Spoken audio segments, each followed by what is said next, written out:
یہ اس وقت کی بات ہے جب میں 17 سال کا تھا۔ میں ہفتے میں 3 سے 4 بار جم جاتا اور واپسی پر بس میں سوار ہو کر گھر جاتا تھا۔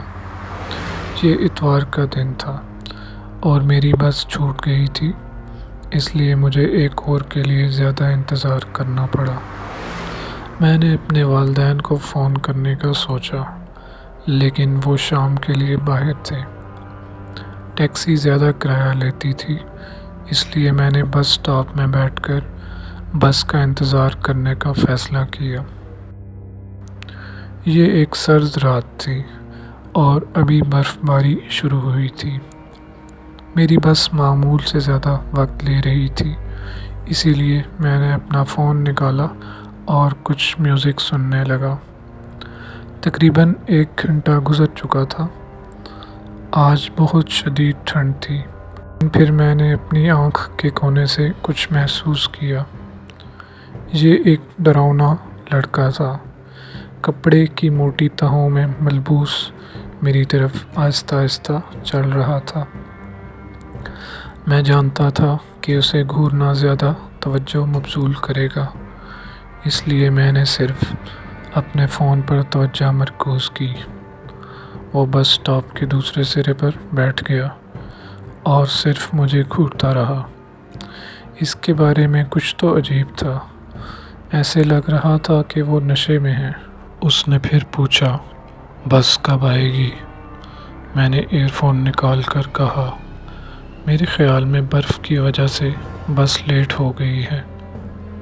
وہ کچھ دیر مجھے گھورتا رہا، پھر خود سے بڑبڑانے لگا۔ وہ مجھے بہت ہی عجیب انداز میں گھورنے لگا، لہٰذا میں نے اپنے فون پر ہونے کا بہانہ کیا۔ میں نے ایک لمحے کے لیے دور دیکھا، پھر وہ اچانک ہی میرے بہت قریب آ گیا۔ میں اس کی طرف متوجہ ہوا اور کہا، تم وہاں ٹھیک ہو؟ اس نے خوفناک نظروں سے مجھے دیکھا، بازو اٹھا کر میری طرف جھک گیا۔ میں نے فوراً اپنا بیگ پکڑا اور بھاگا۔ اب میں سڑک پر بھاگتا چلا جا رہا تھا، اس شدید کوشش کے ساتھ کہ میں پیچھے مڑ کر بالکل بھی نہ دیکھوں۔ میں اس وقت تک چلتا رہا جب تک کہ میں اگلے بس اسٹاپ پر نہ پہنچ گیا۔ میں نے مڑ کر دیکھا کہ کہیں وہ میرے پیچھے وہاں تو نہیں آ گیا۔ وہ چلا گیا تھا تو میں بیٹھ گیا۔ سکون محسوس کرتے ہوئے میں شیشے کی پشت پر سر رکھ کر بس کا انتظار کرنے لگا۔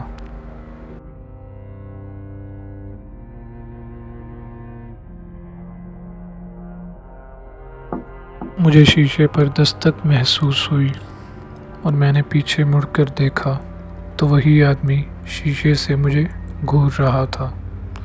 تمہارے ساتھ کیا مسئلہ ہے؟ میں نے پوچھا۔ پھر وہ میری طرف مڑنے لگا۔ میں تمہیں خبردار کر رہا ہوں، میرے سے دور رہو۔ پیچھے کی طرف چلتے ہوئے میں گھبراہٹ میں چلایا۔ میں بھاگنا چاہتا تھا، لیکن میں نے اپنا بیگ بس اسٹاپ پر چھوڑ دیا تھا اور اس کے بغیر نہیں جا سکتا تھا۔ اچانک وہ شخص مجھ پر لپکا اور میں تیزی سے وہاں سے نکل گیا۔ وہ منہ کے بل زمین پر گرا۔ میں ایک دم ساکت ہو گیا، پھر دیکھا کہ اس کے چہرے سے خون نکل رہا ہے۔ میں نے پولیس اور پیرامیڈکس کو بلایا اور وہ تھوڑی دیر بعد پہنچ گئے۔ میں نے انہیں بتایا کہ کیا ہوا تھا۔ انہوں نے مجھے بتایا کہ وہ لڑکا نشے کی دوائیاں لے رہا تھا۔ پولیس نے اس کے بٹوے کی تلاشی لی تو اسے اس میں اس لڑکے اور اس کے بیٹے کی تصویر ملی۔ اس کا بیٹا بالکل میرے جیسا نظر آتا تھا، اس لیے ہم نے سوچا کہ شاید وہ یہ سمجھ رہا تھا کہ میں وہی ہوں۔ مجھے بعد میں معلوم ہوا کہ اسے اس کی بیوی کچھ سال پہلے چھوڑ کر چلی گئی تھی اور کورٹ نے اس کا بیٹا اس کی ماں کی تحویل میں دے دیا تھا، جس کی وجہ سے اب وہ ذہنی توازن کھو بیٹھا تھا۔ اسے علاج کے لیے لے جایا گیا اور میں نے اسے آخری بار دیکھا۔ مجھے تھوڑے ہی عرصے بعد اپنا ڈرائیونگ لائسنس مل گیا اور اس کے بعد میں زندگی بھر کبھی بس میں نہیں بیٹھا۔